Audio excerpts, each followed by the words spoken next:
What's up, y'all? It's your boy Minksley. I want to welcome you to another episode of Sathripoic. What's up now? Hey, decided to have a bit of a change of scenery. So I came on out to the gazebo by the hot tub, and if I feel good afterwards, I might go ahead and just jump on off in here. You know what I mean? Hey, it is what it is. Hey, let the night be what the night be. You know what I mean? That being said, I want to remind you guys, yes, the new album will be out in just a few, another 6 days. It'll be on the 26th, December 26th, 2025. It's called Growing My Beard. It'll be 18 tracks. 3 of them are skits, but it's all good music. You know what I mean? Something you could just kind of groove to, just kind of vibe to, you know. Got some stuff that's real heartfelt in there too, you know what I mean? But that being said, you know, still planning on working out, doing the listening party. I believe I know how I'm going to do it.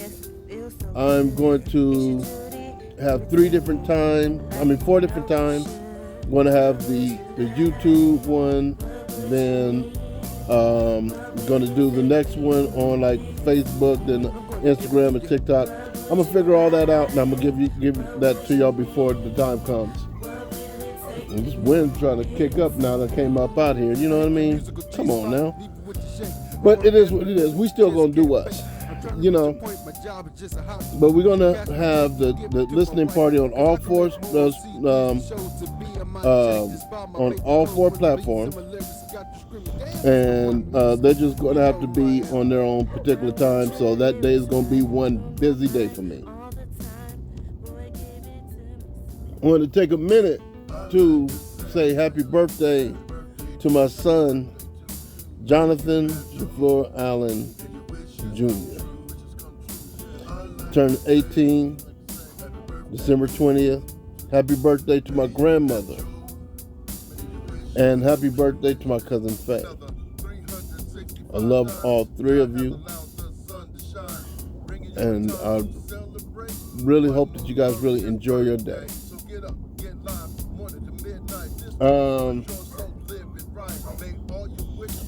Now, there was a part of my story, because as we know, Sathripoic. Sathripoic is an acronym for me. I don't have my notebook with me, so what I'm gonna do is I'm gonna go ahead and put what the acronym stands for down up in there, so y'all can see all that. And Sathripoic, this show is my story of my story of my musical journey, you know. And just so y'all know, those of you who don't know, I'm a big football fan, and I am a 49ers fan, have been since Joe Montana and Jerry Rice, you know, so I gotta represent. All right, you know, I know that's a little off the subject, but chilling out here at the hot tub, by the hot tub, probably gonna jump on in. But let's get back into the story. Something I did miss, and it kind of hurt. It was one of them situations that hurt, but at the same time, it motivated me. You know, because I'm a real hold my beer type of man. So when someone tells me I can't do something, I'm like, hold my beer, watch me do it. You know what I mean? So there was, I'm just going to say, a family member who I really looked up to. I was telling her that I wanted to get into making music, and this is while I was still trying to find my sound. And she was telling me that since I had such a bad stuttering problem, that I should not make music. Let my brother make music because he's more of an outgoing people person. And honestly, yeah, that kind of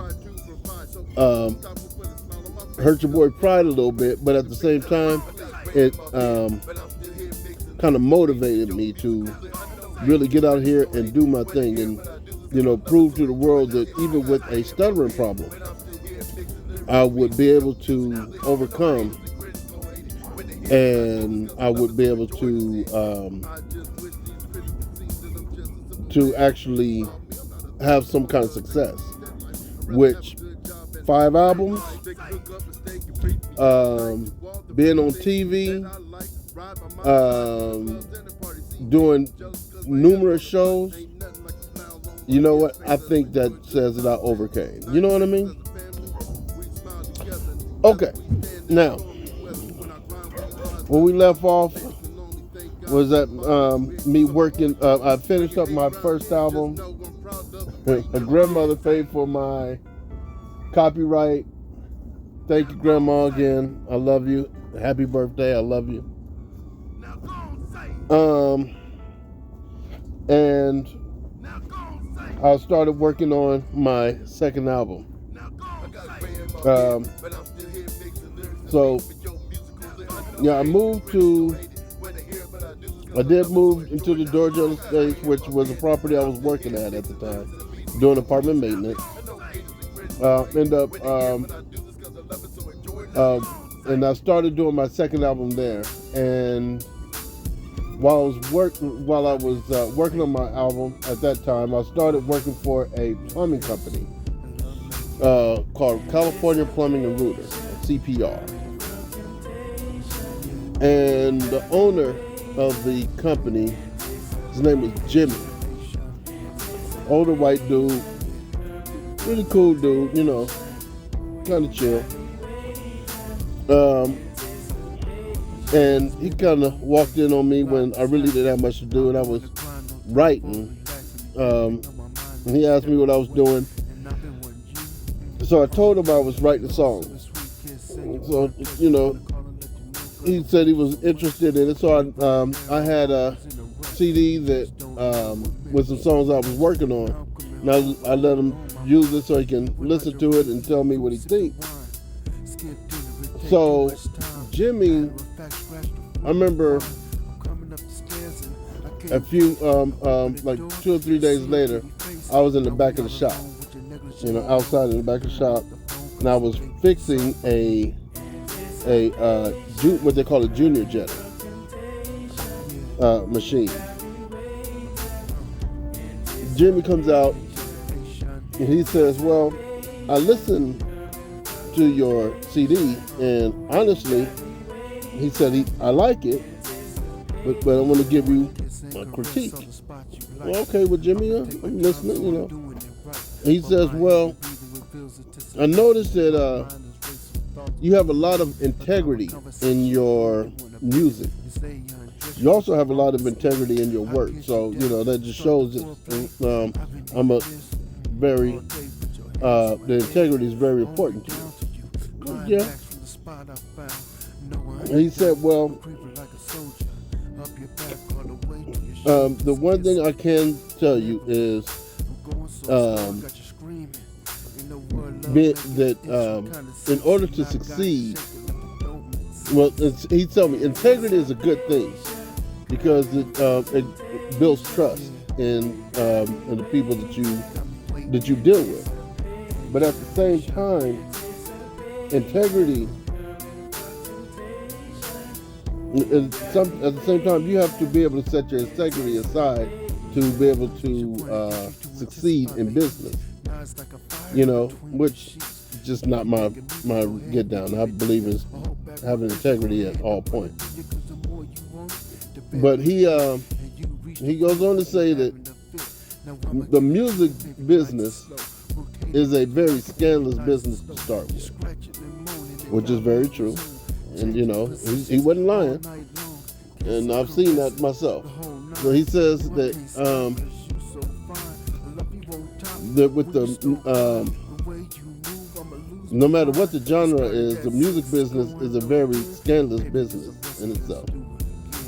So to try to do rap music with integrity is going to be very hard to succeed. Because you already have a few people who did it with integrity, and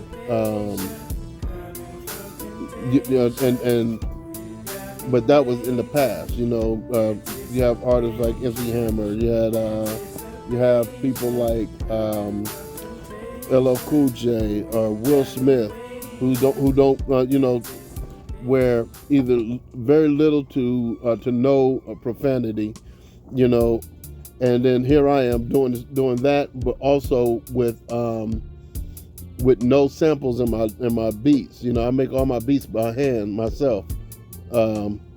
So he told me that that's going to make it harder for me to succeed, but he wished me luck in succeeding in my music. And so I took that as like a motivation to try to push forward and succeed in my music, but at the same time keep my integrity. So, Jimmy, I do thank you for your insight, and I'm still gonna keep my integrity, and may God bless me to have unstoppable success without putting my integrity on the line.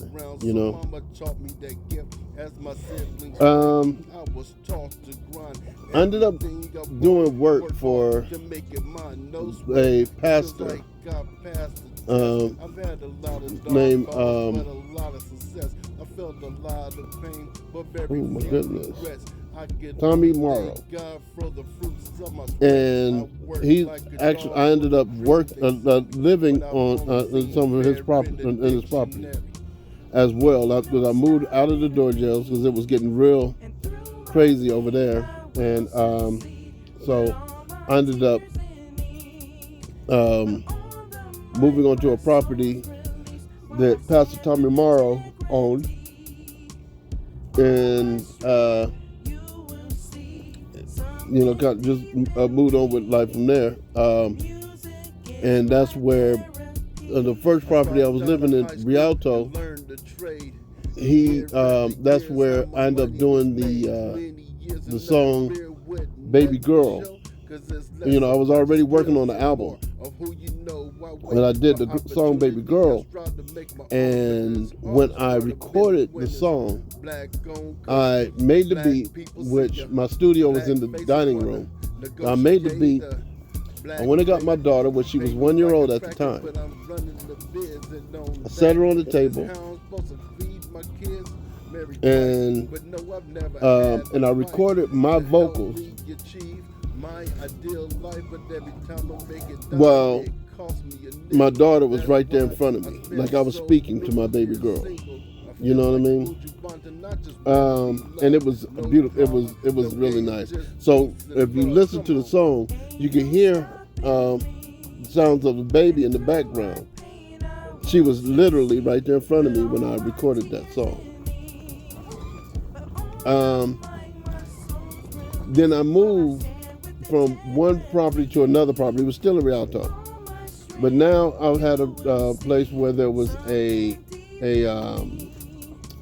garage. So when that garage, I went ahead and built me another sound booth. So this ended up being my third sound booth that I built. And so even more of the songs from so that kind of helped with some more of the songs from the Baby Girl album, and going into the Love and Passion. So in 2007, that's when I finished the album Baby Girl. There wasn't a lot of craziness that happened there in that time when I was doing that album, but it was, it was a beautiful time, working on that album, and Jimmy giving me his input, and recording that song with my daughter sitting in front of me. That was all a beautiful time for me. And then building my third sound booth. Oh my goodness, that one there was so crazy, because I tried to make it all extra custom, and I had like 4 lights in there with different colors, and it was just craziness. But it was beautiful. You know what I mean? So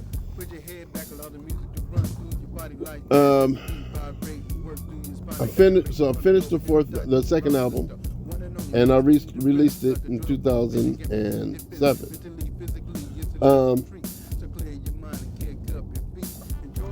Around that time, I ended up switching jobs from California Plumbing and Rooter. Ended up working, long story short, I ended up working for an apartment complex called Acacia Park, doing maintenance there. And I ran into this lady named Gloria. I'm not gonna put last names out, just Gloria, and she's a very attractive woman, though she was a bit older than me. Because I was 20, I think I was like 28, 29. I was 28.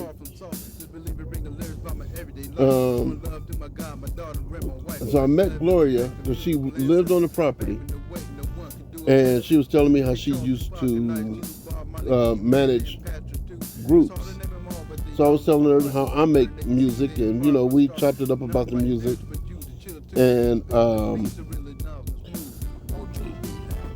I thought that she was way younger than what she really was. Actually, I thought her daughter was her sister. And so she was like, "Well, how old do you think I am?" I told her. She ended up telling me that I should make a song about being attracted to a older woman.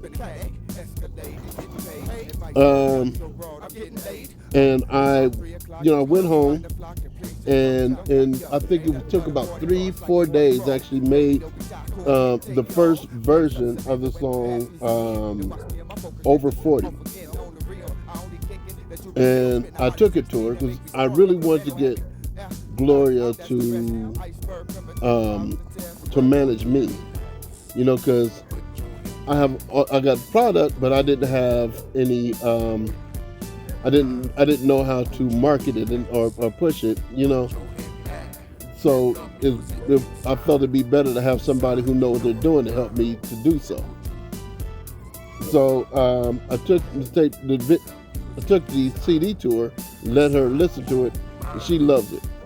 Now, originally on the song Over 40, I actually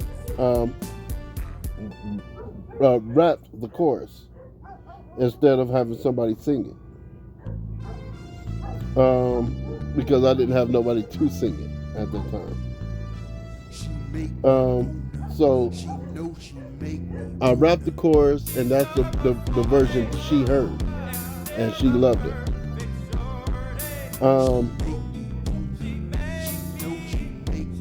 So I took I did ask her if she could work with me. She said she'll think about it, and basically just never ended up happening. And over the years, I tried several times to get her to work with me because me personally, um, I have a real love for making music. So I love performing. So I'm like, I need someone to help me get there. You know what I mean? So we're gonna go to stop there.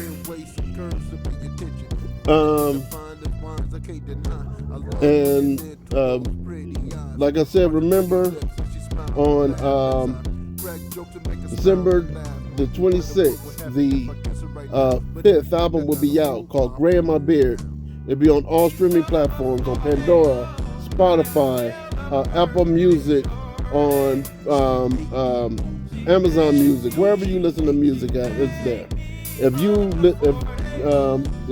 like any of my music and you want to play it on your you want to put it on your post on Facebook, Instagram, TikTok, you can pull it up on those and add it to your music, add it to your post. Just search music and just add it. I'm not asking for you to you don't have to ask me for permission. Just go ahead and do it. I appreciate the support. And like I said, I'm looking forward to doing the show on the 26th. I will be doing the listening party online, and I would really appreciate if you guys chime in on whether it's on Facebook, Instagram, TikTok, and just let me know. Let me know what you guys think. Hopefully you guys enjoy it. I'm sure I'm going to enjoy it, and I'm going to have a good time. We're going to have a good time.